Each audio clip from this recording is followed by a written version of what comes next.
Currently Kirkland, your source for city news and events in the community.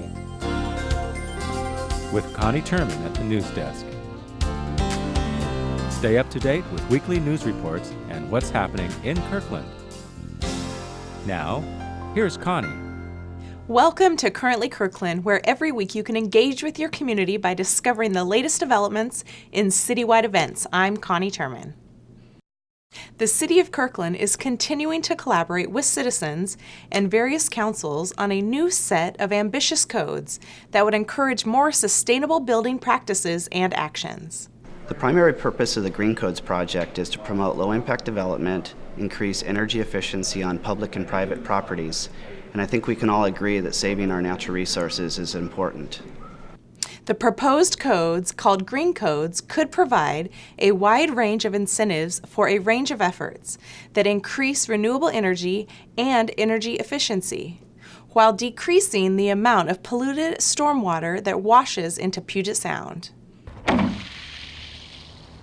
One of the ways these codes could accomplish this is by crediting homes for their use of pervious materials in driveway, walkway, and patio construction. Basically, the idea of permeable or pervious asphalt, it's a medium that allows the rainwater, when it falls and hits a road, to actually percolate down through that layer and back into the groundwater, rather than just floating across the surface into the storm drain and then shooting directly out to the lake.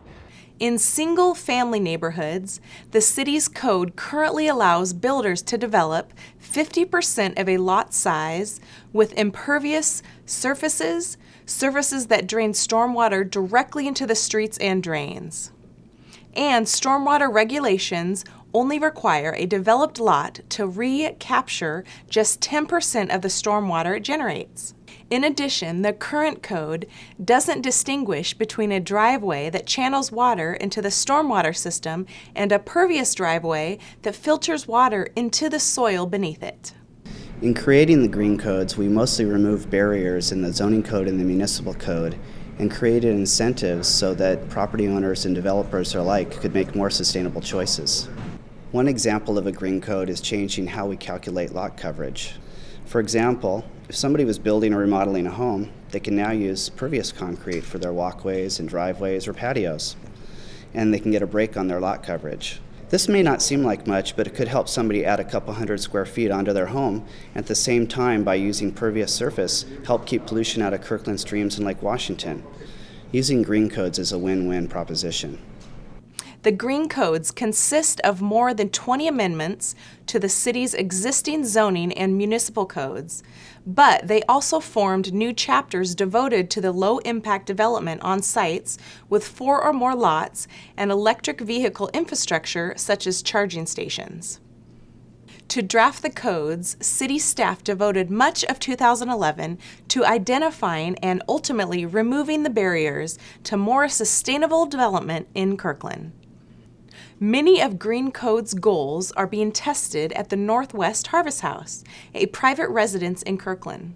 The goal of the owners, who requested anonymity, is to build one of the nation's first net zero houses. That is, a house that produces as much energy as it consumes.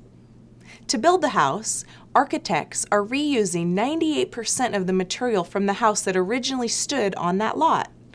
They are using cisterns to capture and treat rainwater for human consumption, and they produce 17 kilowatts of energy with solar panels.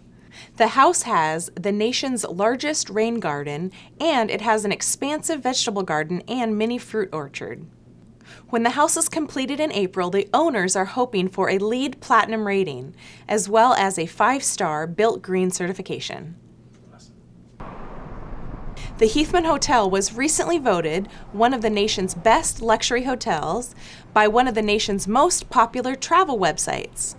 Every year, TripAdvisor uses the thousands of public comments on its site to rank hotels by popularity. And this year, those comments put the Heathman in the 5th slot.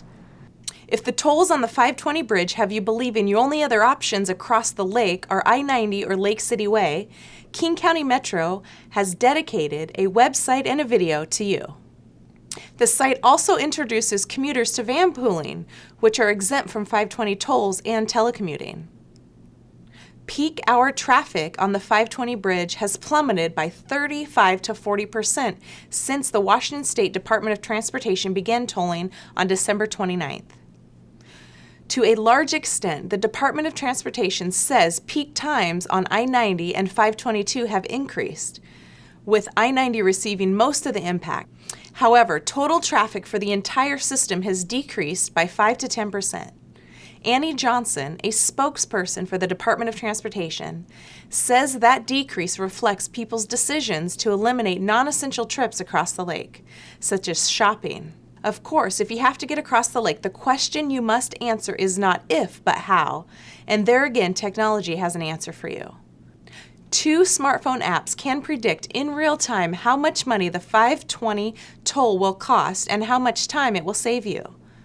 The first is 520 or 90, which you can download from 520or90.com.